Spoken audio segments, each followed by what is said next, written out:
Punjabi radio US ਸੁਣ ਰਹੇ ਸਾਰੇ ਸਰੋਤਿਆਂ ਨੂੰ ਬਲਵਿੰਦਰ ਕੌਰ ਵੱਲੋਂ ਪਿਆਰ ਭਰੀ ਸਤਿ ਸ਼੍ਰੀ ਅਕਾਲ। ਪ੍ਰੋਗਰਾਮ ਖਬਰ ਤੇ ਨਜ਼ਰ ਵਿੱਚ ਹੋਣਗੇ ਸਾਡੇ ਨਾਲ ਬਲਤੇਜ ਪੰਨੂ ਜੀ ਦੱਸਣਗੇ ਭਾਰਤ ਵਿੱਚ ਪੰਜਾਬ ਦੇ ਵਿੱਚ ਕੀ ਕੁਝ ਵਾਪਰਿਆ। ਖਬਰਾਂ ਤੋਂ ਪਹਿਲਾਂ ਧੰਨਵਾਦ ਕਰਨਾ ਚਾਹੁੰਦੇ ਸਾਡੇ ਸਪਾਂਸਰ ਦਾ ਜਿਨ੍ਹਾਂ ਨੇ ਇਸ ਪ੍ਰੋਗਰਾਮ ਨੂੰ ਸਪਾਂਸਰ ਕੀਤਾ ਸਭ ਤੱਕ ਪਹੁੰਚਾਇਆ। ਖਾਲਸਾ ਇੰਸ਼ੋਰੈਂਸ ਏਜੰਸੀ ਸੈਨੋਜ਼ੇ 4082722500 ਹਰ ਇੱਕ ਤਰ੍ਹਾਂ ਦੀ ਇੰਸ਼ੋਰੈਂਸ ਕਰਦੇ ਨੇ।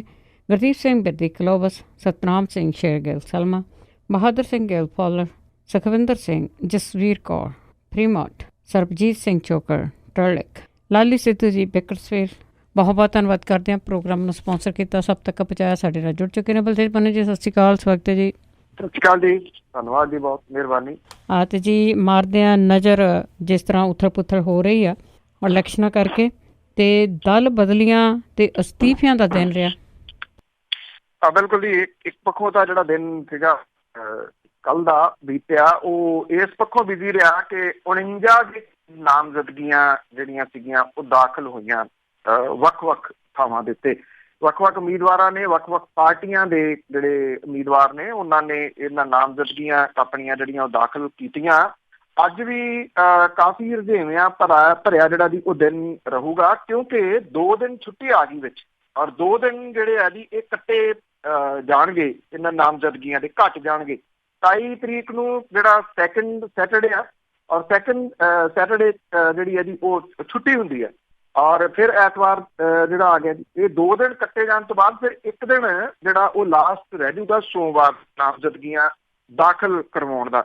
ਤੇ ਇਹ ਬੜਾ ਰੁਝੇਵਿਆਂ ਵਾਲੇ ਜਿਹੜੇ ਜੀ ਉਹ ਦਿਨ ਹੋਣਗੇ। ਨਾਮਜ਼ਦਗੀ ਪੱਤਰ ਦਾਖਲ ਹੋ ਜਾਣ ਤੋਂ ਬਾਅਦ 2 ਦਿਨ ਜਿਹੜੇ ਜੀ ਲੱਗਣਗੇ ਨਾਮ ਵਾਪਸ ਲੈਣ ਵਾਲੇ ਔਰ ਜਾਂ ਜਿਹੜੇ ਕਾਗਜ਼ਾਂ ਦੀ ਛਾਣਬੀਣ ਜਿਹੜੀ ਹੈ ਜੀ ਉਹ ਹੋਊਗੀ। ਔਰ ਇਹ ਕਿਹਾ ਜਾ ਸਕਦਾ ਜੀ ਕਿ 1 ਮਈ ਤੋਂ ਜਿਹੜਾ ਚੋਣ ਅਖਾੜਾ ਉਹ ਟਾਪ ਗੇਅਰ ਦੇ ਵਿੱਚ ਪੈ ਜਾਊਗਾ। ਉਧਰ ਜਿਹੜਾ ਚੌਥਾ ਦੌਰ ਹੈ ਉਹ 29 ਤਰੀਕ ਨੂੰ ਜਿਹੜਾ ਜੀ ਉਹ ਹੋਊਗਾ। ਚੌਥਾ ਗੇੜ 29 ਤਰੀਕ ਨੂੰ ਹੋਊਗਾ।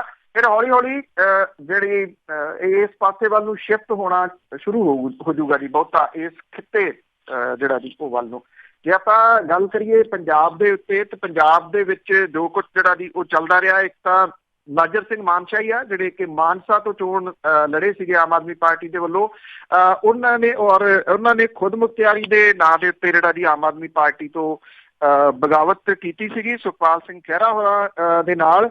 ਇਹ ਕਿਹਾ ਸੀਗਾ ਕਿ ਅਸੀਂ ਦਿੱਲੀ ਤੋਂ ਚੱਲਣ ਵਾਲੀ ਪਾਰਟੀ ਦੇ ਨਾਲ ਨਹੀਂ ਤੁਰ ਸਕਦੇ, ਔਰ ਅਸੀਂ ਖੁਦ ਮੁਖਤਿਆਰੀ ਚਾਹੁੰਦੇ ਹਾਂ ਤਾਂ ਕਿ ਫੈਸਲੇ ਪੰਜਾਬ ਤੋਂ ਹੋਣ। ਹੁਣ ਪਤਾ ਨਹੀਂ ਕਾਂਗਰਸ ਦੇ ਜਿਹੜੇ ਫੈਸਲੇ ਨੇ ਹੋ ਸਕਦਾ ਮਾਨਸਾ ਤੋਂ ਹੋਣ ਲੱਗ ਜਾਣ ਜਾਂ ਪਟਿਆਲੇ ਤੋਂ ਹੋਣ ਲੱਗ ਜਾਣ, ਔਰ ਜਿਹੜੀ ਕਾਂਗਰਸ ਦੀ ਹਾਈ ਕਮਾਂਡ ਆ ਉਹ ਸਾਰੀ ਦੀ ਸਾਰੀ ਸ਼ਿਫਟ ਹੋ ਕੇ ਪੰਜਾਬ ਆ ਜੇ। ਹੋ ਸਕਦਾ ਕੋਈ ਇੱਦਾਂ ਦਾ ਭਰੋਸਾ ਹੋਵੇ ਜਿਹਦੇ ਕਰਕੇ ਨਾਜਰ ਸਿੰਘ ਮਾਨਸ਼ਾਹੀਆ ਹੋਰੀ ਖੁਦ ਮੁਖਤਿਆਰੀ ਜਿਹੜਾ ਜੀ ਉਹ ਲੈਂਦੇ ਆਪਣੇ ਵਿਧਾਨ ਸਭਾ ਤੋਂ ਵੀ ਜਿਹੜਾ ਉਹ ਅਸਤੀਫਾ ਉਹਨਾਂ ਨੇ ਦੇ ਦਿੱਤਾ। ਇਹ ਕਿਹਾ ਜਾ ਰਿਹਾ ਕਿ ਹੁਣ ਵਿਧਾਨ ਸਭਾ ਦੀਆਂ ਕਿਉਂਕਿ ਜ਼ਿਮਨੀ ਚੋਣਾਂ ਆਉਣਗੀਆਂ, ਇਸ ਤੋਂ ਬਾਅਦ ਪੰਜਾਬ ਚੋਣਾਂ 'ਚ ਉਲਝਿਆ ਰਹਿੰਦਾ। ਉਂਝ ਵੀ ਦੇਖਿਆ ਜਾਵੇ ਤਾਂ ਹਰ ਦੂਜੇ ਮਹੀਨੇ ਤੀਜੇ ਮਹੀਨੇ ਕੋਈ ਨਾ ਕੋਈ ਚੋਣ ਜਾਂ ਜ਼ਿਮਨੀ ਚੋਣ ਆ ਗਈ, ਜਾਂ ਨਿਗਮ ਦੀਆਂ ਆ ਗਈਆਂ, ਉਹ ਆ ਗਈਆਂ। ਇਹ ਖਰਚਾ ਜਿਹੜਾ ਜੀ ਉਹ ਲੋਕਾਂ ਦੇ ਸਿਰ ਪਈ ਜਾਂਦਾ। ਜਿਨ੍ਹਾਂ ਲੋਕਾਂ ਨੇ ਇਹ ਜਿਤਾਏ ਸੀਗੇ ਲੋਕ, ਉਹਨਾਂ ਤੋਂ ਕਿਹਨੇ ਪੁੱਛਿਆ? ਕਿਸੇ ਨੇ ਵੀ ਨਹੀਂ ਜਿਹੜਾ ਜੀ ਉਹ ਪੁੱਛਿਆ। ਇਹ ਕਿਹਾ ਜਾ ਰਿਹਾ, ਔਰ ਨਾਜਰ ਸਿੰਘ ਮਾਨਸ਼ਾਹੀਆ ਹੋਰੀ ਇਹ ਕਹਿ ਵੀ ਰਹੇ, ਮੰਨ ਵੀ ਰਹੇ ਆ ਕਿ ਕਾਂਗਰਸ ਨੇ ਉਹਨਾਂ ਨੂੰ ਮਾਨਸਾ ਤੋਂ ਜ਼ਿਮਨੀ ਚੋਣ ਦੇ ਵਿੱਚ ਉਮੀਦਵਾਰ ਬਣਾਉਣ ਦਾ ਵਾਅਦਾ ਕੀਤਾ ਕਿਉਂਕਿ ਇਹ ਕਾਂਗਰਸ ਦੀ ਇੱਕ ਜਿਹੜੀ ਜੀ ਉਹ ਵੱਡੀ ਚਾਲ ਹੈ ਜਿਹਦੇ ਵਿੱਚ ਇਹ ਫਸ ਗਏ ਸਾਰੇ। ਅਸਲ ਦੇ ਵਿੱਚ ਪਿਰਮਲ ਸਿੰਘ ਧੌਲਾ ਵੀ ਜਿਹੜਾ ਜੀ ਉਹ ਫਸ ਜੂਗਾ, ਉਹ ਵੀ ਆਉਣ ਵਾਲੇ ਦਿਨਾਂ ਦੇ ਵਿੱਚ ਜਿਹੜਾ ਜੀ ਉਹ ਅਸਤੀਫਾ ਦੇਣ ਵਾਲਾ। ਬਾਅਦ ਦੇ ਵਿੱਚ ਕਿਹਨੇ ਉਮੀਦਵਾਰ ਜਿਹੜਾ ਜੀ ਉਹ ਬਣਾਉਣਾ, ਕਿਉਂਕਿ ਜੇ ਬਣਾਉਣਗੇ ਤੇ ਕਾਂਗਰਸ ਵਿੱਚ ਖਲਾਰਾ ਪਊਗਾ। ਜਿਹੜੇ ਪੁਰਾਣੇ ਲੋਕ ਬੈਠੇ ਹੋਏ ਆ ਜਿਨ੍ਹਾਂ ਨੇ ਚੋਣਾਂ ਹਾਰੀਆਂ ਨੇ ਜਿਹੜੀਆਂ ਪਿਛਲੀਆਂ, ਉਹਨਾਂ ਨੂੰ ਕਾਂਗਰਸ ਬਣਾਊਗੀ, ਜਾਂ ਫਿਰ ਜਿਹੜਾ ਜੀ ਉਹ ਬਗਾਵਤ ਕਰਕੇ ਆਏ ਜਾਂ ਉਧਰੋਂ ਧੋਖਾ ਦੇ ਕੇ ਜਿਹੜੇ ਜੀ ਆਏ ਉਹਨਾਂ ਨੂੰ ਉਹ ਉਮੀਦਵਾਰ ਬਣਾਊਗੀ। 2 ਲਾਈਨਾਂ ਦਾ ਆਪਣਾ ਅਸਤੀਫਾ ਜਿਹੜਾ ਜੀ ਦਿੱਤਾ ਨਾਜਰ ਸਿੰਘ ਮਾਨਸ਼ਾਹੀਆ ਹੋਰਾਂ ਨੇ। ਐਕਚੁਅਲੀ ਅਸਤੀਫਾ ਜਿਹੜਾ ਜੀ ਟੈਕਨੀਕਲੀ ਉਹ ਬਿਲਕੁਲ ਸਹੀ ਹੈ, ਕਿਉਂਕਿ ਅਸਤੀਫਾ ਜਿਹੜਾ ਮਨਜ਼ੂਰ ਕੀਤਾ ਜਾਂਦਾ ਆ ਉਹ 2 ਲਾਈਨਾਂ ਦਾ ਹੁੰਦਾ ਹੈ। ਜਦੋਂ ਤੁਸੀਂ ਡਿਟੇਲ ਲਿਖਦੇ ਹੋ ਅਸਤੀਫੇ ਦੇ ਵਿੱਚ, ਫਿਰ ਉਹ ਅਸਤੀਫਾ ਮਨਜ਼ੂਰ ਨਹੀਂ ਹੁੰਦਾ। ਜਿਵੇਂ ਜਿਹੜੇ HS ਫੂਲਕਾ ਸਾਹਿਬ ਨੇ ਅਸਤੀਫਾ ਦਿੱਤਾ ਸੀ ਡਿਟੇਲ ਦੇ ਵਿੱਚ, ਉਹਦਾ ਮਨਜ਼ੂਰ ਨਾ ਹੋਣ ਦਾ ਰੀਜ਼ਨ ਇਹ ਆ। ਮਾਸਟਰ ਬਲਦੇਵ ਸਿੰਘ ਨੇ ਜਿਹੜਾ ਅਸਤੀਫਾ ਦਿੱਤਾ ਉਹਦੇ ਨਾ ਮਨਜ਼ੂਰ ਹੋਣ ਦਾ ਰੀਜ਼ਨ ਇਹ ਆ। ਸੁਖਪਾਲ ਸਿੰਘ ਖਹਿਰਾ ਹੋਰਾਂ ਨੇ ਅਸਤੀਫਾ ਜਿਹੜਾ ਜੀ ਦਿੱਤਾ, ਉਹਦੇ ਵਿੱਚ ਵੀ ਪੂਰੀ ਡਿਟੇਲ ਲਿਖੀ ਹੋਈ ਆ ਕੀ ਕਾਰਨ ਰਹੇ। ਕਾਰਨ ਲਿਖ ਕੇ ਤੁਸੀਂ ਵਿਧਾਨ ਸਭਾ ਦੇ ਸਪੀਕਰ ਨੂੰ ਜੇ ਅਸਤੀਫਾ ਦਿੰਦੇ ਹੋ ਤੇ ਉਹ ਮਨਜ਼ੂਰ ਨਹੀਂ ਹੁੰਦਾ। ਇੱਕ ਜਿਹੜੀਆਂ ਟੈਕਨੀਕਲ ਕੁਝ ਗੱਲਾਂ ਜਿਹੜੀਆਂ ਹੈਗੀਆਂ ਨੇ ਉਹ ਇਹ ਨੇ ਕਿ ਕੋਈ ਵੀ ਜਿਹੜਾ MLA ਆ, ਜੇ ਉਹਨੇ MP ਦੀ ਚੋਣ ਲੜਨੀ ਆ ਤਾਂ ਉਹਨੂੰ ਵਿਧਾਨ ਸਭਾ ਤੋਂ ਅਸਤੀਫਾ ਦੇਣ ਦੀ ਲੋੜ ਨਹੀਂ। ਉਹ ਬਿਨਾਂ ਅਸਤੀਫਾ ਦਿੱਤੇ ਤੋਂ ਚੋਣ ਲੜ ਸਕਦਾ, ਬਸ਼ਰਤੇ ਕਿ ਉਹ ਉਸੇ ਹੀ ਪਾਰਟੀ ਦੇ ਵੱਲੋਂ ਚੋਣ ਲੜ ਰਿਹਾ ਹੋਵੇ ਜਿਹਦੇ ਵੱਲੋਂ ਉਹਨੇ ਵਿਧਾਨ ਸਭਾ ਦੀ ਚੋਣ ਲੜੀ ਸੀ। ਜਿਵੇਂ ਜਿਹੜਾ ਰਾਜਾ ਵੜਿੰਗ ਚੋਣ ਲੜ ਰਿਹਾ, ਬਠਿੰਡੇ ਤੋਂ ਕਾਂਗਰਸ ਨੇ ਉਮੀਦਵਾਰ ਬਣਾਇਆ, ਉਹ ਗਿੱਦੜਬਾਹਾ ਤੋਂ MLA ਆ, ਵਿਧਾਨ ਸਭਾ ਦਾ ਮੈਂਬਰ ਆ, ਕਿਉਂਕਿ ਉਹ ਕਾਂਗਰਸ ਵੱਲੋਂ ਚੋਣ ਲੜ ਰਿਹਾ, ਇਸ ਕਰਕੇ ਉਹਨੂੰ ਅਸਤੀਫਾ ਦੇਣ ਦੀ ਲੋੜ ਨਹੀਂ। ਪਰ ਟੈਕਨੀਕਲੀ ਜਦੋਂ ਜਿਵੇਂ ਸੁਖਪਾਲ ਸਿੰਘ ਖਹਿਰਾ ਹੋਰੀ ਨੇ, ਮਾਸਟਰ ਬਲਦੇਵ ਸਿੰਘ ਹੋਰੀ ਨੇ, ਉਹਨਾਂ ਨੇ ਜੇ MP ਦੀ ਚੋਣ ਲੜਨੀ ਆ ਤੇ ਉਹਨਾਂ ਨੂੰ ਆਪਣੀ ਵਿਧਾਨ ਸਭਾ ਤੋਂ ਅਸਤੀਫਾ ਦੇਣਾ ਪੈਣਾ। ਇਹਦੇ ਵਿੱਚ ਇੱਕ ਅਗਲੀ ਕਲੌਜ਼ ਹੋਰ ਹੈ ਕਿ ਉਹ ਅਸਤੀਫਾ ਮਨਜ਼ੂਰ ਹੋਇਆ ਹੋਣਾ ਚਾਹੀਦਾ, ਨਹੀਂ ਤਾਂ ਇਸ ਆਧਾਰ ਦੇ ਉੱਤੇ ਇਹ ਕਾਗਜ਼ ਜਿਹੜੇ ਆ ਜੀ ਇਹ ਵੀ ਰੱਦ ਹੋ ਸਕਦੇ ਆ। ਅਸਤੀਫਾ ਦੇ ਦਿੱਤਾ ਇਹ ਲਾਇਆ ਜਾ ਸਕਦਾ, ਨਾਲ ਕਿ ਅਸਤੀਫਾ ਦਿੱਤਾ ਹੋਇਆ ਮਨਜ਼ੂਰ ਨਹੀਂ ਹੋਇਆ, ਇਹਦੇ ਆਧਾਰ ਦੇ ਉੱਤੇ ਹੋ ਸਕਦਾ ਹੈ ਕਿ ਟੈਕਨੀਕਲੀ ਇਹ ਪੇਪਰ ਜਿਹੜੇ ਆ ਜੀ ਉਹ ਹੋ ਜਾਣ, ਪਰ ਰੱਦ ਹੋ ਵੀ ਜਿਹੜੇ ਉਹ ਹੋ ਸਕਦੇ ਆ। ਇਸ ਕਰਕੇ ਇਹ ਅਸਤੀਫਾ ਦਿੱਤਾ ਗਿਆ। ਦੂਸਰੀ ਗੱਲ, ਜਦੋਂ ਡਿਟੇਲ ਦੇ ਵਿੱਚ ਅਸਤੀਫਾ ਦਿੱਤਾ ਜਾਂਦਾ ਤਾਂ ਉਹ ਨਾਮਨਜ਼ੂਰ ਕਰਾਉਣ ਦੇ ਵਾਸਤੇ ਹੀ ਜਿਹੜਾ ਜੀ ਉਹ ਦਿੱਤਾ ਜਾਂਦਾ ਹੈ। ਹੁਣ ਜਿਹੜਾ ਜੀ ਨਿਗਾਹ ਜਿਹੜੀ ਆ ਨਾਜਰ ਸਿੰਘ ਮਾਨਸ਼ਾਹੀਆ ਹੋਰਾਂ ਤੋਂ ਬਾਅਦ ਤਿਰਮਲ ਸਿੰਘ ਦੇ ਉੱਤੇ ਆ, ਜਿਹੜਾ ਹਲਕਾ ਭਦੌੜ ਤੋਂ MLA ਆ, ਉਹ ਇਸ ਰੋਹ ਦੇ ਵਿੱਚ ਦੱਸਿਆ ਜਾ ਰਿਹਾ ਜੀ। ਅੱਗੇ ਜਗਦੇਵ ਸਿੰਘ ਕਮਾਲੂ ਤੇ ਜਗਤਾਰ ਜੱਗਾ ਜਿਹੜਾ ਰਾਏਕੋਟ ਤੋਂ ਆ, ਉਹ ਵੀ ਇਸੇ ਹੀ ਕਤਾਰ ਦੇ ਵਿੱਚ ਜਿਹੜਾ ਜੀ ਉਹ ਦੱਸੇ ਜਾ ਰਿਹਾ। ਇਹ ਕਾਂਗਰਸ ਜੁਆਇਨ ਕਰਨਗੇ ਇੱਕ ਇੱਕ ਕਰਕੇ ਜਿਹੜਾ ਜੀ, ਔਰ ਜਿਹੜੇ ਪਲਾਟ ਦੇ ਉੱਤੇ ਕੰਮ ਕਰਦੇ ਸੀਗੇ ਪਹਿਲਾਂ ਜੀ, ਉਹਦਾ ਇਹ ਅਗਲਾ ਟੀਮ ਜਿਹੜਾ ਉਹ ਸਭ ਦੇ ਸਾਹਮਣੇ ਆ ਰਿਹਾ। ਔਰ ਇਹਦੇ ਨਾਲ ਇੱਕ ਸਵਾਲ ਜਿਹੜਾ ਆਉਂਦੇ ਦਿਨਾਂ ਦੇ ਦੌਰਾਨ ਕਾਫੀ ਵੱਡਾ ਬਣ ਕੇ ਜਿਹੜਾ ਜੀ ਉਹ ਉੱਭਰੂਗਾ। ਇੱਕ ਤਾਂ ਇਹ ਇਸ ਪੱਖੋਂ ਦੀ ਕਿ ਜਿਹੜੇ ਜਿਨ੍ਹਾਂ ਲੋਕਾਂ ਨੇ ਕਿਸੇ ਵੀ ਤਰੀਕੇ ਨਾਲ, ਚਾਹੇ ਉਹ ਫੰਡ ਦੇ ਕੇ, ਚਾਹੇ ਉਹਨਾਂ ਜਿਹੜੀ ਜੀ ਉਹ ਮਦਦ ਕੀਤੀ, ਉਹਨਾਂ ਨੂੰ ਕੀ ਪੁੱਛਿਆ ਗਿਆ ਜੀ? ਕਿਸੇ ਨੇ ਉਹਨਾਂ ਨੂੰ ਨਹੀਂ ਪੁੱਛਿਆ। ਇੱਕ ਔਰ ਸਭ ਤੋਂ ਵੱਡਾ ਜਿਹੜਾ ਸਵਾਲ ਇਹ ਉੱਭਰੂਗਾ ਕਿ ਕੀ ਹੁਣ ਇਹ ਸਮਝ ਲਿਆ ਜਾਵੇ ਕਿ ਆਉਂਦੇ ਘੱਟੋ ਘੱਟ ਇਹ ਲਾ ਕੇ ਚੱਲੋ ਕਿ ਦਹਾਕੇ ਡੂਢ ਦਹਾਕੇ ਤੱਕ ਕਿਸੇ ਤੀਜੀ ਧਿਰ ਦੀ ਜਿਹੜੀ ਆਸ ਹੈ ਉਹ ਮੱਧਮ ਹੀ ਨਹੀਂ ਪੈ ਜੂਗੀ, ਲਗਭਗ ਸਮਾਪਤੀ ਵੱਲ ਨੂੰ ਜਿਹੜੀ ਜੀ ਹੋ ਜਾਊਗੀ। ਬਿਲਕੁਲ। ਹੁਣ ਸੋਚਣ ਵਾਲੀ ਤਾਂ ਗੱਲ ਇਹ ਆ ਕਿ ਰੇਡੀਓ ਤੇ ਵੀ ਸਵਾਲ ਹੁੰਦੇ ਆ, ਵੈਸੇ ਵੀ ਲੋਕੀ ਸੋਸ਼ਲ ਮੀਡੀਆ ਤੇ ਵੀ ਕਰਦੇ ਆ ਕਿ ਕੇਜਰੀਵਾਲ ਨੇ ਫਲਾਣੇ ਨੂੰ ਕੱਢ ਦਿੱਤਾ, ਭਗਵੰਤ ਮਾਨ ਨੇ ਫਲਾਣੇ ਨੂੰ ਨਹੀਂ ਵੜਨ ਦਿੱਤਾ। ਇਹ ਗੱਲਾਂ ਆਮ ਹੀ ਪੜ੍ਹਨ ਦੇ ਵਿੱਚ ਆਉਂਦੀਆਂ। ਹੁਣ ਨਹੀਂ ਸਮਝ ਆਉਂਦੀ ਕਿ ਜਿਹੜੇ ਲੋਕ ਵਿੱਚ ਖਲਾਰਾ ਪਾਉਣ ਗਏ ਸੀ ਉਹਨਾਂ ਬਾਰੇ ਲੋਕੀ ਕੀ ਸੋਚਣਗੇ। ਤੇ ਅੱਗੇ ਆਪਾਂ ਚੀਫ ਜਸਟਿਸ ਦੀ ਜੇ ਗੱਲ ਕਰੀਏ ਤਾਂ ਉਸ ਦੀ ਜਿਹੜੀ ਆ ਉਸ ਮਾਮਲੇ ਦੀ ਦੇਖਭਾਲ ਆ ਉਹ ਰਿਟਾਇਰਡ ਜੱਜ ਕਰਨਗੇ। ਜੁਡੀਸ਼ਰੀ ਸਿਸਟਮ ਦੇ ਵਿੱਚ, ਜੁਡੀਸ਼ਰੀ ਦੇ ਵਿੱਚ, ਬਲਕਿ ਜੇ ਇਹ ਕਿਹਾ ਜਾਵੇ ਕਿ ਓਵਰਆਲ ਇਹਨੂੰ ਕੋਈ ਜਿਹੜੀ ਸਿਆਸੀ ਪਾਰਟੀ ਆ ਉਹ ਅਜੇ ਗੰਭੀਰਤਾ ਦੇ ਨਾਲ ਲਵੇ ਜਾਂ ਨਾ ਲਵੇ, ਪ੍ਰਧਾਨ ਮੰਤਰੀ ਗੈਰ ਸਿਆਸੀ ਜਿਹੜੀ ਇੰਟਰਵਿਊ ਆ ਉਹ ਕਰਨ ਦੇ ਵਿੱਚ ਮਸਤ ਰਹਿਣ। ਉਹ ਲੋਕਾਂ ਨੂੰ ਦੱਸਣ ਕਿ ਅੰਬ ਕਿਵੇਂ ਉਹ ਚੂਪਦੇ ਆ, ਜਾਂ ਜਦੋਂ ਜ਼ੁਕਾਮ ਹੋ ਜਾਂਦਾ ਤਾਂ ਫਿਰ ਕੀ ਲੈਂਦੇ ਆ, ਉਹ ਕਿੰਨੇ ਘੰਟੇ ਸੌਂਦੇ ਆ। ਇਹ ਇੰਟਰਵਿਊ ਦੇ ਵਿੱਚ ਟੋਟਕੇ ਚੁਟਕਲੇ ਜਿਹੜੇ ਜਿੰਨੇ ਮਰਜ਼ੀ ਸੁਣਾਈ ਜਾਣ, ਪਰ ਮੌਜੂਦਾ ਜੁਡੀਸ਼ਰੀ ਸਿਸਟਮ ਦੇ ਉੱਤੇ ਇੱਕ ਬਹੁਤ ਵੱਡਾ ਹੱਲਾ ਜਿਹੜਾ ਜੀ ਉਹ ਕਰਨ ਦੀ ਕੋਸ਼ਿਸ਼ ਕੀਤੀ ਗਈ ਸੀਗੀ। ਉਸ ਮਾਮਲੇ ਦੇ ਇਹ ਸਾਰਾ ਢਾਂਚਾ ਜਿਹੜਾ ਜੀ ਉਹ ਇੱਕ ਵਾਰੀ ਤੁਸੀਂ ਕਹਿ ਲਓ ਕਿ ਹਿਲਾ ਕੇ ਰੱਖ ਦਿੱਤਾ ਹੋਇਆ, ਕਿਉਂਕਿ ਇੱਕ ਔਰਤ ਨੇ ਜਿਹੜਾ ਸੀ ਚੀਫ ਜਸਟਿਸ ਦੇ ਉੱਤੇ ਜਿਨਸੀ ਛੇੜਛਾੜ ਦੇ ਦੋਸ਼ ਜਿਹੜੇ ਆ ਜੀ ਉਹ ਲਾਉਣ ਦੀ ਗੱਲ ਆਖੀ ਸੀਗੀ। ਇਹ ਤਾਂ ਜਿਹੜਾ ਜੀ ਇੱਕ ਨੌਜਵਾਨ ਜਿਹੜੇ ਹੈਗੇ ਨੇ ਵਕੀਲ ਉਤਸਵ ਬੈਂਸ, ਉਹਨਾਂ ਦੀ ਵਜ੍ਹਾ ਕਰਕੇ ਜਿਹੜਾ ਹੋ ਗਿਆ ਕਿ ਉਹਨਾਂ ਨੇ ਇਹ ਸਾਰਾ ਕੁਝ ਨਹੀਂ ਹੋਣ ਦਿੱਤਾ, ਆਪਣੇ ਕੈਰੀਅਰ ਦੀ ਪਰਵਾਹ ਨਾ ਕਰਦਿਆਂ ਹੋਇਆ, ਈਵਨ ਆਪਣੀ ਜਾਨ ਦੀ ਜਿਹੜੀ ਉਹ ਪਰਵਾਹ ਨਾ ਕਰਦਿਆਂ ਹੋਇਆ। ਹੁਣ ਸੁਪਰੀਮ ਕੋਰਟ ਦੇ ਸਾਬਕਾ ਜੱਜ AK ਪਟਨਾਇਕ ਨੂੰ ਭਾਰਤ ਦੇ ਚੀਫ ਜਸਟਿਸ ਦੇ ਵਿਰੁੱਧ ਸਾਜ਼ਿਸ਼ ਸੰਬੰਧੀ ਜਿਹੜੇ ਉਤਸਵ ਸਿੰਘ ਬੈਂਸ ਹੈ ਉਹਦੇ ਦਾਅਵਿਆਂ ਦੀ ਜਾਂਚ ਦੇ ਵਾਸਤੇ ਨਿਯੁਕਤ ਕੀਤਾ। ਅਦਾਲਤ ਨੇ ਕਿਹਾ ਕਿ ਜਸਟਿਸ ਪਟਨਾਇਕ ਚੀਫ ਜਸਟਿਸ ਦੇ ਵਿਰੁੱਧ ਜਿਨਸੀ ਸ਼ੋਸ਼ਣ ਦੇ ਦੋਸ਼ਾਂ ਦੇ ਮਸਲੇ ਦੇ ਉੱਤੇ ਗੌਰ ਨਹੀਂ ਕਰਨਗੇ। ਅਦਾਲਤ ਨੇ CBI, intelligence bureau, Delhi police, IB ਇਹਨਾਂ ਸਾਰਿਆਂ ਨੂੰ ਹਦਾਇਤਾਂ ਜਾਰੀ ਕੀਤੀਆਂ ਨੇ ਕਿ ਜਸਟਿਸ ਰਿਟਾਇਰਡ ਜਿਹੜੇ ਜਸਟਿਸ ਪਟਨਾਇਕ ਨੇ ਉਹਨਾਂ ਨੂੰ ਜ਼ਰੂਰਤ ਵੇਲੇ ਹਰ ਤਰ੍ਹਾਂ ਦਾ ਸਹਿਯੋਗ ਦਿੱਤਾ ਜਾਵੇ। ਸੁਪਰੀਮ ਕੋਰਟ ਨੇ ਕਿਹਾ ਕਿ ਜਸਟਿਸ ਪਟਨਾਇਕ ਦੀ ਜਾਂਚ ਦੇ ਨਤੀਜੇ ਚੀਫ ਜਸਟਿਸ ਵਿਰੁੱਧ ਸ਼ਿਕਾਇਤ ਦੀ ਜਾਂਚ ਲਈ ਅੰਦਰੂਨੀ ਜਾਂਚ ਕਮੇਟੀ ਨੂੰ ਪ੍ਰਭਾਵਿਤ ਨਹੀਂ ਕਰਨਗੇ। ਸੁਪਰੀਮ ਕੋਰਟ ਨੇ ਨਿਆਂਪਾਲਿਕਾ ਦੇ ਉੱਤੇ ਸੋਚ ਸਮਝ ਕੇ ਕੀਤੇ ਜਾ ਰਹੇ ਹਮਲੇ ਨੂੰ ਹਮਲੇ ਦੇ ਉੱਤੇ ਨਾਰਾਜ਼ਗੀ ਪ੍ਰਗਟਾਈ। ਇਹ ਕਿਹਾ ਕਿ ਹੁਣ ਇਸ ਦੇਸ਼ ਦੇ ਅਮੀਰ ਤੇ ਤਾਕਤਵਰ ਲੋਕਾਂ ਨੂੰ ਇਹ ਦੱਸਣ ਦਾ ਸਮਾਂ ਆ ਗਿਆ ਕਿ ਉਹ ਅੱਗ ਦੇ ਨਾਲ ਖੇਡ ਰਹੇ ਆ ਤੇ ਅੱਗ ਦੇ ਨਾਲ ਖੇਡਣ ਵਾਲੇ ਦੀਆਂ ਉਂਗਲਾਂ ਬਲ ਜਾਂਦੀਆਂ ਨੇ। ਇਹ ਟਿੱਪਣੀ ਜਿਹੜੀ ਆ ਸੁਪਰੀਮ ਕੋਰਟ ਨੇ ਜਿਹੜੀ ਆ ਉਹ ਕੀਤੀ ਆ। ਰਿਟਾਇਰਡ ਜਸਟਿਸ AK ਪਟਨਾਇਕ ਦੀ ਪ੍ਰਧਾਨਗੀ ਦੇ ਹੇਠ ਜਾਂਚ ਟੀਮ ਬਣਾਈ ਗਈ ਆ, ਜਿਹਦੇ ਵਿੱਚ ਜਿਹੜੀ CBI, ਇੰਟੈਲੀਜੈਂਸ ਬਿਊਰੋ, ਦਿੱਲੀ ਦੀ ਪੁਲਿਸ ਜਿਹੜੀ ਆ ਉਹਦੇ ਸਹਿਯੋਗੀਆਂ ਵਜੋਂ ਜਿਹੜਾ ਵੀ ਉਹ ਕੰਮ ਕਰਨਗੇ। ਇਹ ਬਹੁਤ ਅਹਿਮ ਹੈ। ਇਹ ਇਸ ਪੱਖੋਂ ਅਹਿਮ ਹੈ ਕਿ ਜਿਹੜੀ ਇਹ ਜਾਂਚ ਹੈ ਇਹ ਕਿਸੇ ਜਾਂਚ ਏਜੰਸੀ ਨੂੰ ਨਹੀਂ ਦਿੱਤੀ ਗਈ, ਕਿਉਂਕਿ CBI ਹੋਵੇ ਚਾਹੇ NIA ਜਿਹੜੀ ਹੋਵੇ, ਨੈਸ਼ਨਲ ਇਨਵੈਸਟੀਗੇਸ਼ਨ ਏਜੰਸੀ, ਜਾਂ ਇਸ ਤਰ੍ਹਾਂ ਦੀਆਂ, ਉਹਨਾਂ ਨੂੰ ਦੇਣ ਦੀ ਬਜਾਏ ਇੱਕ ਰਿਟਾਇਰਡ ਜਸਟਿਸ ਨੂੰ ਦੇਣੀ ਔਰ ਇਹਨਾਂ ਏਜੰਸੀਜ਼ ਨੂੰ ਇਹ ਕਹਿਣਾ ਕਿ ਉਹ ਸਿਰਫ ਸਹਿਯੋਗ ਕਰਨਗੇ। ਇਹ ਦੀ ਅਹਿਮੀਅਤ ਤੁਸੀਂ ਇਸ ਪੁਆਇੰਟ ਆਫ ਵਿਊ ਦੇ ਨਾਲ ਵੀ ਦੇਖ ਸਕਦੇ ਹੋ ਕਿ ਪਿਛਲੇ ਦਿਨਾਂ ਤੋਂ ਜਿਹੜੀਆਂ ਇਹ ਏਜੰਸੀਜ਼ ਸੀਗੀਆਂ ਉਹਨਾਂ ਦੇ ਉੱਤੇ ਜਿਹੜਾ ਸਵਾਲੀਆ ਚਿੰਨ੍ਹ ਉੱਠਿਆ ਸੀਗਾ, ਕਿਤੇ ਨਾ ਕਿਤੇ ਉਹਦਾ ਪਰਛਾਵਾਂ ਜਿਹੜਾ ਵੀ ਉਹ ਕਿਹਾ ਜਾ ਸਕਦਾ। ਹੁਣ ਜਿਹੜੇ ਸਾਬਕਾ ਜਸਟਿਸ ਨੇ ਪਟਨਾਇਕ ਸਾਹਿਬ, ਉਹ ਕਿੰਨਾ ਸਮਾਂ ਜਿਹੜਾ ਉਹ ਲੈਂਦੇ ਆ ਕਿ ਇਹਦੀ ਜਾਂਚ ਦੇ ਵਾਸਤੇ ਔਰ ਕੀ ਕੁਝ ਸਾਹਮਣੇ ਆਉਂਦਾ, ਇਹ ਬਹੁਤ ਜਿਹੜਾ ਵੀ ਉਹ ਵੇਖਣ ਵਾਲਾ ਹੋਊਗਾ। ਹਾਂ, ਜਿਹੜੀ ਅਹਿਮ ਟਿੱਪਣੀ ਆ ਉਹ ਇਹਦੇ ਵਿੱਚ ਇਹੀ ਆ ਕਿ ਜਿਹੜੇ ਵੱਡੇ ਲੋਕ ਤੇ ਅਮੀਰ ਲੋਕ ਉਹ ਅੱਗ ਦੇ ਨਾਲ ਜਿਹੜਾ ਵੀ ਉਹ ਖੇਡ ਰਹੇ ਆ, ਕਿਉਂਕਿ ਇਹਦੇ ਵਿੱਚ ਇੱਕ ਕਾਰਪੋਰੇਟ ਅਦਾਰੇ ਦਾ ਨਾਮ ਜਿਹੜਾ ਵੀ ਉਹ ਆ ਰਿਹਾ। ਇਹ ਕਾਰਪੋਰੇਟ ਅਦਾਰਾ ਕੌਣ ਹੈ? ਬਹੁਤੇ ਲੋਕ ਜਿਹੜੇ ਆ ਜੀ ਉਤਸੁਕ ਹੋਣਗੇ ਇਸ ਦੇ ਵਾਸਤੇ, ਸੁਣਨ ਦੇ ਵਾਸਤੇ ਕਿ ਉਹ ਕੌਣ ਹੈ। तो अगले दिनों के दौरान बहुता कुछ जिहड़ा जी सामने आ सकता है। पता बहुत सारे लोगों को हैगा पर ऑफिशियली तौर के उत्ते जिहड़ा आ जाए तो फिर ही इहदी जिहड़ी जी ओह गल बिल्कुल जी। जिस तरह आपां कहंदे एड्डी वड्डी गल सामने आ गई आ, उत्सव बैंस की गल करते हैं, पर असल दे विच इह है कौन आ जिहड़ा नौजवान लड़का जिहने एड्डा वड्डा काम कीता?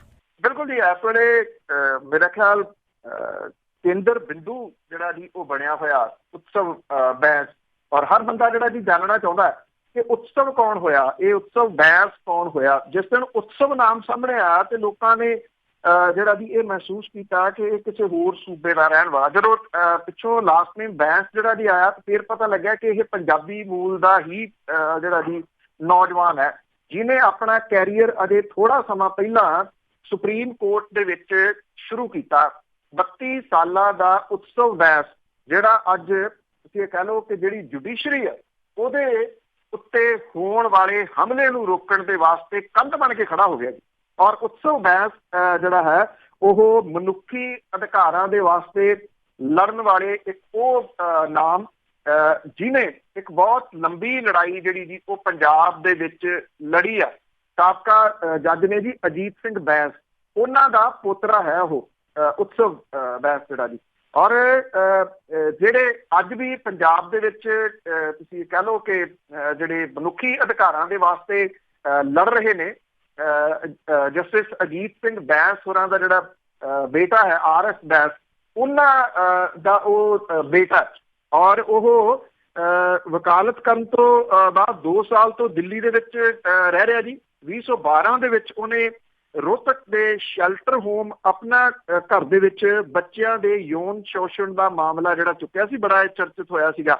ਇਹਦੀ ਬਾਅਦ ਦੇ ਵਿੱਚ CBI ਦੀ ਜਾਂਚ ਕਰਵਾਉਣੀ ਪਈ ਸੀਗੀ ਔਰ ਇਹਦੇ ਵਿੱਚ ਬਹੁਤ ਵੱਡੇ ਵੱਡੇ ਨਾਮ ਜਿਹੜੇ ਸ਼ਾਮਲ ਹੋਏ ਸੀ ਉਹ ਉਤਸਵ ਬੈਂਸ ਨੇ ਹੀ ਸਾਹਮਣੇ ਲਿਆਂਦਾ ਸੀਗਾ।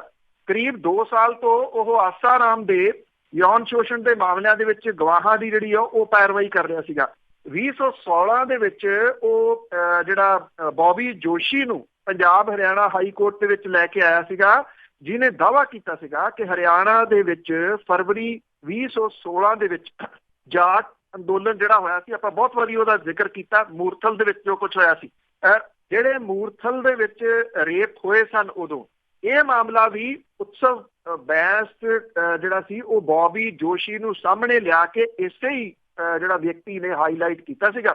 ਔਰ ਪਿਛਲੇ ਮਹੀਨੇ ਦੇ ਵਿੱਚ ਉਹ ਫਿਰ ਉਦੋਂ ਸੁਰਖੀਆਂ ਦੇ ਵਿੱਚ ਆਇਆ ਸੀਗਾ ਜਦੋਂ ਉਹਨੇ ਦਿੱਲੀ ਦੇ ਵਿੱਚ ਬ੍ਰਿਟਿਸ਼ ਹਾਈ ਕਮਿਸ਼ਨ ਦੇ ਵੱਲੋਂ ਕੁਈਨ ਐਲਿਜ਼abeth ਦੇ ਜਨਮ ਦਿਨ ਮਨਾਉਣ ਦੇ ਜਸ਼ਨ ਦੇ ਵਿੱਚ ਸ਼ਾਮਲ ਹੋਣ ਦੇ ਸੱਦੇ ਨੂੰ ਨਕਾਰ ਦਿੱਤਾ ਸੀਗਾ।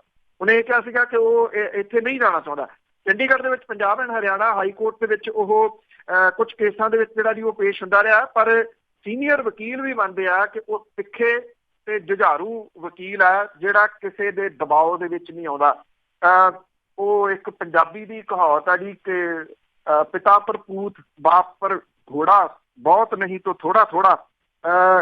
ਇਹ ਕਿਤੇ ਨਾ ਕਿਤੇ ਜਿਹੜੀ ਚਿਣਗ ਹੁੰਦੀ ਆ ਜਿਹੜੀ ਮਨੁੱਖੀ ਅਧਿਕਾਰਾਂ ਦੇ ਵਾਸਤੇ ਲੜਨ ਵਾਲੇ ਲੋਕਾਂ ਦੀ, ਉਹ ਫੈਮਿਲੀ ਦੇ ਵਿੱਚ ਜਿਹੜੀ ਆ ਜੀ ਉਹ ਆ ਜਾਂਦੀ, ਦੇ ਵਿੱਚ ਜਿਹੜੀ ਆ ਉਹ ਆਉਂਦੀ ਆ। ਕਿਉਂਕਿ ਜਸਟਿਸ ਅਜੀਤ ਸਿੰਘ ਬੈਂਸ ਸਾਬਕਾ ਜਸਟਿਸ ਜਿਹੜੇ ਨੇ, ਉਹਨਾਂ ਦੇ ਵੱਲੋਂ ਮਨੁੱਖੀ ਅਧਿਕਾਰਾਂ ਦੀਆਂ ਲੜੀਆਂ ਹੋਈਆਂ ਜਿਹੜੀਆਂ ਲੜਾਈਆਂ ਸੀ ਉਹਨੂੰ ਕੌਣ ਭੁੱਲ ਸਕਦਾ।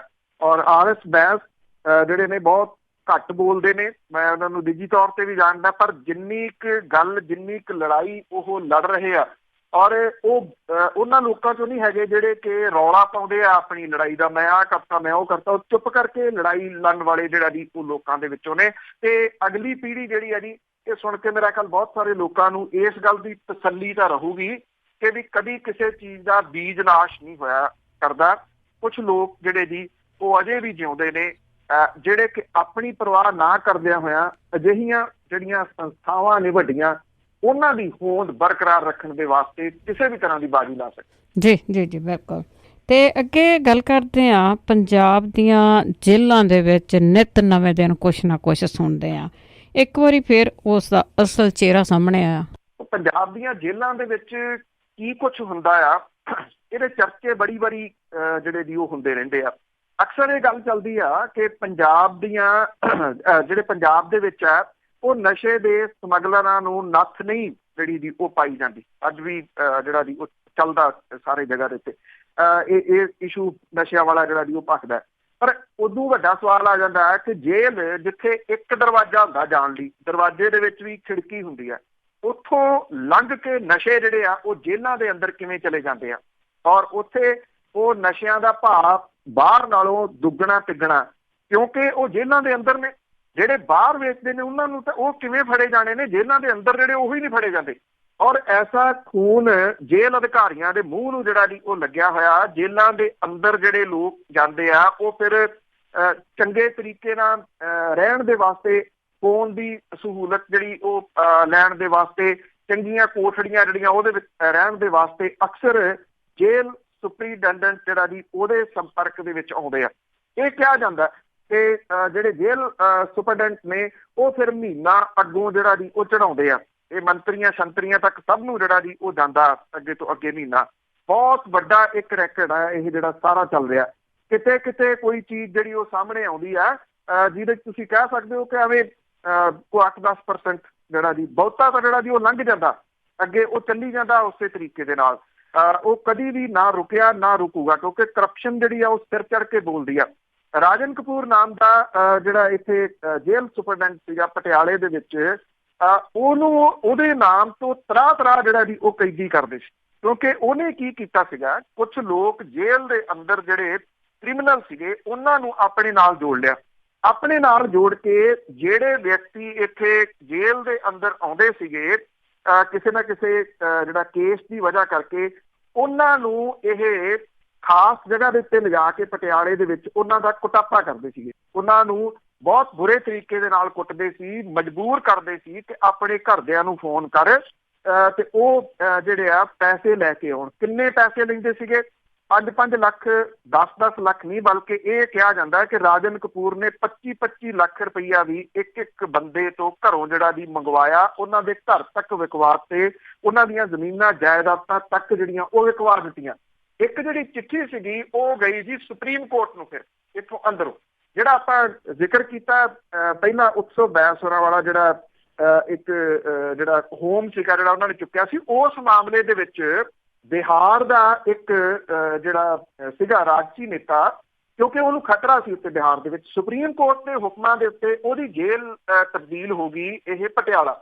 ਇੱਥੇ ਉਹ ਡਿੱਕੇ ਚੜ ਗਿਆ ਜੀ ਰਾਜਨ ਕਪੂਰ ਹੋਰਾਂ ਦੇ। ਰਾਜਨ ਕਪੂਰ ਨੇ ਉਹਦੇ ਤੋਂ ਕਿੰਨਾ ਕੁ ਪੈਸਾ ਕਢਾਇਆ ਇਹ ਅਸਲ ਤਾਂ ਨਹੀਂ ਜਿਹੜਾ ਜੀ ਉਹ ਪਤਾ, ਪਰ ਇੱਕ ਚਿੱਠੀ ਉਹਦੇ ਰਿਸ਼ਤੇਦਾਰਾਂ ਨੇ ਗੁੰਮਨਾਮ ਚਿੱਠੀ ਸੁਪਰੀਮ ਕੋਰਟ ਨੂੰ ਲਿਖਤੀ। ਸੁਪਰੀਮ ਕੋਰਟ ਨੇ ਇਹਦੀ SIT ਜਿਹੜੀ ਜੀ ਉਹ ਬਣਾਉਣ ਦੀ ਗੱਲ ਕੀਤੀ, ਕਿਉਂਕਿ ਹੁਕਮ ਸੁਪਰੀਮ ਕੋਰਟ ਦੇ ਸੀ। ਸੁਪਰੀਮ ਕੋਰਟ ਦੇ ਹੁਕਮ ਨਾ ਹੁੰਦੇ ਤੇ ਕਦੀ ਇਹ ਬਣਨੀ ਹੋਈ ਨਹੀਂ ਸੀ।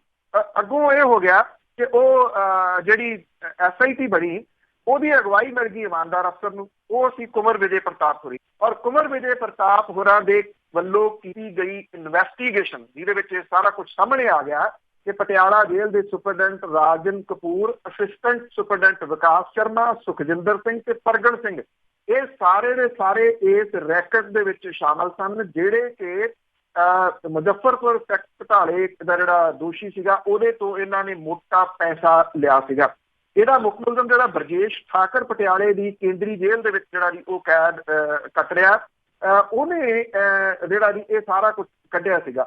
ਹੁਣ ਜਦੋਂ ਇਨਵੈਸਟੀਗੇਸ਼ਨ ਦੀ ਰਿਪੋਰਟ ਆ ਗਈ, ਸਾਰਾ ਕੁਝ ਸਾਹਮਣੇ ਆ ਗਿਆ, ਤੇ ਫਿਰ ਜਿਹੜਾ ਸੀਗਾ ਜੀ ਉਹ ਪੰਜਾਬ ਦੇ ਜੇਲ੍ਹ ਮੰਤਰੀ ਨੂੰ ਮਜਬੂਰਨ ਕਹਿ ਲਓ ਕਿ ਇਹ ਫੈਸਲਾ ਲੈਣਾ ਪਿਆ। ਇਹਨਾਂ ਸਾਰਿਆਂ ਨੂੰ ਨੌਕਰੀ ਤੋਂ ਕੱਢ ਦਿੱਤਾ ਗਿਆ, ਇਹਨਾਂ ਨੂੰ ਬਰਤਰਫ ਜਿਹੜਾ ਜੀ ਉਹ ਕਰ ਦਿੱਤਾ ਗਿਆ। ਅੱਗੋਂ ਇਹ ਆਪਣੀ ਬਰਤਰਫੀ ਦੇ ਵਾਸਤੇ ਕਿਹੜੀ ਅਦਾਲਤ ਦੇ ਵਿੱਚ ਜਾਂਦੇ ਆ, ਹਾਈ ਕੋਰਟ ਜਾਂਦੇ ਆ, ਕਿਵੇਂ ਜਾਂਦੇ ਆ, ਪਰ ਇੱਥੇ ਇੱਕ ਟੈਕਨੀਕਲ ਵੱਡੀ ਗੱਲ ਇਹ ਆ ਕਿ ਇਹ ਸੁਪਰੀਮ ਕੋਰਟ ਦੇ ਹੁਕਮਾਂ ਦੇ ਉੱਤੇ ਹੋਇਆ।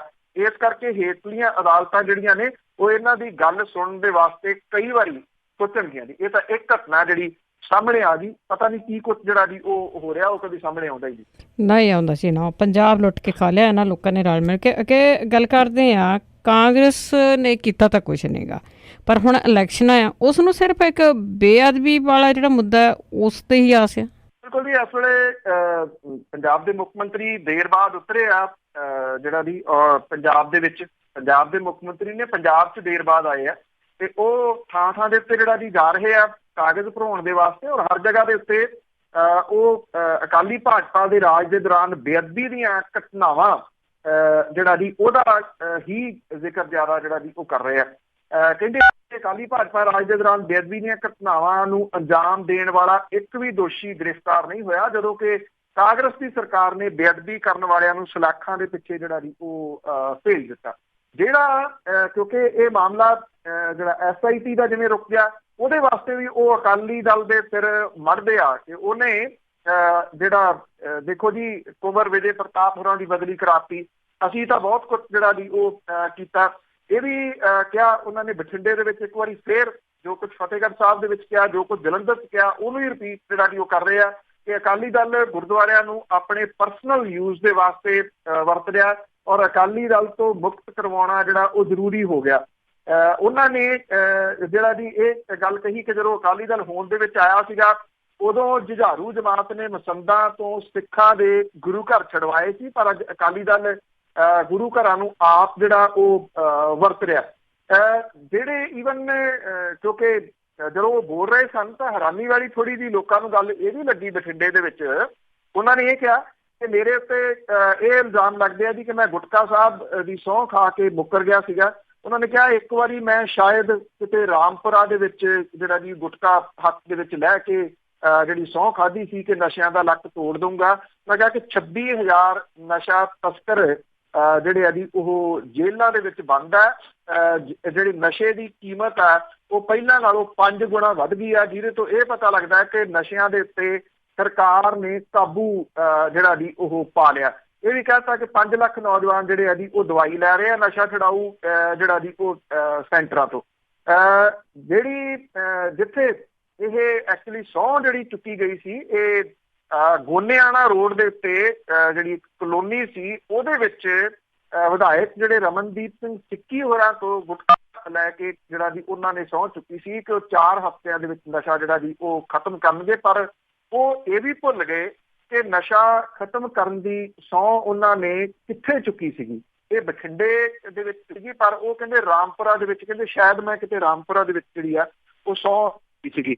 ਹੁਣ ਦੇਖੋ ਜਿਹੜੇ 2.25 ਸਾਲ ਦਾ ਜਿਹੜਾ ਜੀ ਹੋ ਗਿਆ ਸਮਾਂ, ਔਰ ਜੋ ਕੁਝ ਸਰਕਾਰ ਨੇ ਕੀਤਾ ਉਹ ਗਿਣਾਉਣ ਦੀ ਜਗ੍ਹਾ ਦੇ ਉੱਤੇ ਸਿਰਫ ਬੇਅਦਬੀਆਂ ਵਾਲਾ ਮਾਮਲਾ, ਜਿਹਦੇ ਵਿੱਚ ਸਹੀ ਮਾਇਨਿਆਂ 'ਚ ਪੁੱਛੋ ਤਾਂ ਇਹ ਆਸ ਸੀਗੀ ਵੱਡੀ ਕਿ ਲੋਕ ਸਭਾ ਦੀਆਂ ਚੋਣਾਂ ਤੋਂ ਪਹਿਲਾਂ SIT ਕੁਝ ਕਰ ਲਏ ਤੇ ਕਰ ਲਏ, ਬਾਅਦ ਦੇ ਵਿੱਚ ਜਿਹੜਾ ਜੀ ਸ਼ਾਇਦ ਉਹ ਕੁਝ ਹੋ ਨਹੀਂ ਸਕਣਾ। ਇਹ ਵੀ ਇੱਕ ਬੇਆਸ ਹੈ, ਪਰ ਇੰਨਾ ਜ਼ਰੂਰ ਹੈ ਕਿ ਇਸ ਵੇਲੇ ਮੁੱਦਾ ਉਭਾਰਿਆ ਇਹੀ ਜਿਹੜਾ ਜੀ ਜਾ ਰਿਹਾ। ਉਹਨਾਂ ਨੂੰ ਲੱਗਦਾ ਹੈ ਕਿ ਬੇਅਦਬੀਆਂ ਵਾਲੇ ਮੁੱਦੇ ਦੇ ਹੇਠ ਘਰ ਘਰ ਨੌਕਰੀ, ਸਮਾਰਟਫੋਨ, 2500 ਰੁਪਈਆ ਬੇਰੁਜ਼ਗਾਰੀ ਭੱਤਾ, ਬਜ਼ੁਰਗਾਂ ਨੂੰ ਤੇ ਸ਼ਗਨ ਸਕੀਮ ਦੇ ਜਿਹੜੇ ਵਧਾਏ ਹੋਏ ਪੈਸੇ ਨੇ, ਉਹ ਸਾਰੇ ਮੁੱਦੇ ਇਹਦੇ ਹੇਠ ਦਬ ਜਾਣ। ਪਰ ਗੱਲ ਤੇ ਲੋਕਾਂ ਦੀ ਵੀ ਆ ਨਾ, ਲੋਕ ਕਿਵੇਂ ਭੁੱਲ ਜਾਂਦੇ ਆ ਇੰਨੀਆਂ ਗੱਲਾਂ ਨੂੰ। 5 ਸਾਲ ਫਿਰ ਇੱਦਾਂ ਹੀ ਤੜਫਦੇ ਰਹਿੰਦੇ ਆ। ਤੇ ਅਖੀਰ ਦੇ ਵਿੱਚ ਆਪਾਂ ਗੱਲ ਕਰਦੇ ਆ ਮੋਦੀ ਦੇ ਹੈਲੀਕਾਪਟਰ ਦੀ ਜਾਂਚ ਕਰਨ ਵਾਲੇ ਦੀ ਬਰਤਰਫੀ ਰੁਕੀ। ਉਹਦੀ ਪ੍ਰਧਾਨ ਮੰਤਰੀ ਦੇ ਹੈਲੀਕਾਪਟਰ ਦੀ ਜਾਂਚ ਕਰਨ ਵਾਲੇ IAS ਮੁਹੰਮਦ ਮੋਹਸਿਨ ਨੂੰ ਜਿਹੜਾ ਸੀਗਾ ਜੀ ਨੌਕਰੀ ਤੋਂ ਬਰਤਰਫ ਕਰਨ ਦੇ ਮਾਮਲੇ ਦੇ ਉੱਤੇ ਜਿਹੜਾ ਕੇਂਦਰੀ ਪ੍ਰਸ਼ਾਸਨਿਕ ਟ੍ਰਿਬਿਊਨਲ ਆ ਉਹਨੇ ਰੋਕ ਲਾਤੀ ਹੈ ਜੀ। ਇਹ ਉੜੀਸਾ ਦੇ ਸੰਬਲਪੁਰ ਸੰਸਦੀ ਖੇਤਰ ਦੇ ਵਿੱਚ ਪਿਛਲੇ ਹਫ਼ਤੇ ਇਹ ਘਟਨਾ ਜਿਹੜੀ ਹੋਈ ਸੀਗੀ। ਚੋਣ ਕਮਿਸ਼ਨ ਨੇ IAS ਮੋਹਸਿਨ ਦੇ ਬਰਤਰਫ ਦੇ ਆਦੇਸ਼ ਦੇ ਵਿੱਚ ਕਿਹਾ ਸੀਗਾ ਕਿ ਉਹਨੇ ਜਾਂਚ ਪ੍ਰਕਿਰਿਆ ਦੇ ਵਿੱਚ ਸਪੈਸ਼ਲ ਪ੍ਰੋਟੈਕਸ਼ਨ ਗਰੁੱਪ ਦੇ ਨਿਯਮਾਂ ਦਾ ਪਾਲਣ ਨਹੀਂ ਕੀਤਾ। IAS ਮੋਹਸਿਨ ਜਿਹੜਾ ਸੀਗਾ ਉਹ ਇਸ ਉੜੀਸਾ ਦੇ ਵਿੱਚ ਜਿਹੜਾ ਜੀ ਉਹ ਨਿਯੁਕਤ ਸੀਗਾ। ਵਿਰੋਧੀ ਧਿਰਾਂ ਨੇ ਇਹ ਕਿਹਾ ਸੀਗਾ ਕਿ ਇਹ ਕੋਈ ਏਦਾਂ ਦਾ ਨਿਯਮ ਨਹੀਂ ਹੈਗਾ ਜਿਹੜਾ ਕਿ ਚੋਣਾਂ ਦੇ ਦੌਰਾਨ ਕਿਸੇ ਐਸੀ ਏਜੰਸੀ ਦੇ ਜਾਂਚ ਨਾ ਹੋਣ ਦੀ ਗੱਲ ਜਿਹੜੀ ਉਹ ਕਹਿੰਦਾ ਹੋਵੇ। IAS ਮੋਹਸਿਨ ਕਰਨਾਟਕਾ ਕੇਡਰ ਦੇ 1996 IAS ਬੈਚ ਦੇ ਅਧਿਕਾਰੀ ਆ। ਉਹਦੇ ਡਿਊਟੀ ਦੇ ਦੌਰਾਨ ਜਿਹੜਾ ਸੀਗਾ ਲਾਪਰਵਾਹੀ ਦਾ ਦੋਸ਼ ਲਾਇਆ ਗਿਆ ਸੀਗਾ। ਰਿਪੋਰਟ ਇਹ ਕਹਿੰਦੀ ਆ ਕਿ IAS ਦੇ ਵੱਲੋਂ ਪ੍ਰਧਾਨ ਮੰਤਰੀ ਦੇ ਹੈਲੀਕਾਪਟਰ ਦੀ ਜਾਂਚ ਕਰਨ ਦੇ ਕਰਕੇ ਪ੍ਰਧਾਨ ਮੰਤਰੀ 15 ਮਿੰਟ ਲੇਟ ਹੋ ਗਏ ਸੀਗੇ। ਔਰ ਜਿਹੜਾ ਚੋਣ ਕਮਿਸ਼ਨ ਹੈ ਉਹ ਕਿਹੜੇ ਤਰੀਕੇ ਦੇ ਨਾਲ ਕੰਮ ਕਰ ਰਿਹਾ, ਮੇਰਾ ਖਿਆਲ ਉਹਦੀ ਤਾਂ ਹੁਣ ਬਹੁਤ ਚਰਚਾ ਜਿਹੜੀ ਹੈ ਉਹ ਹੋਈ ਜਾ ਰਹੀ ਹੈ।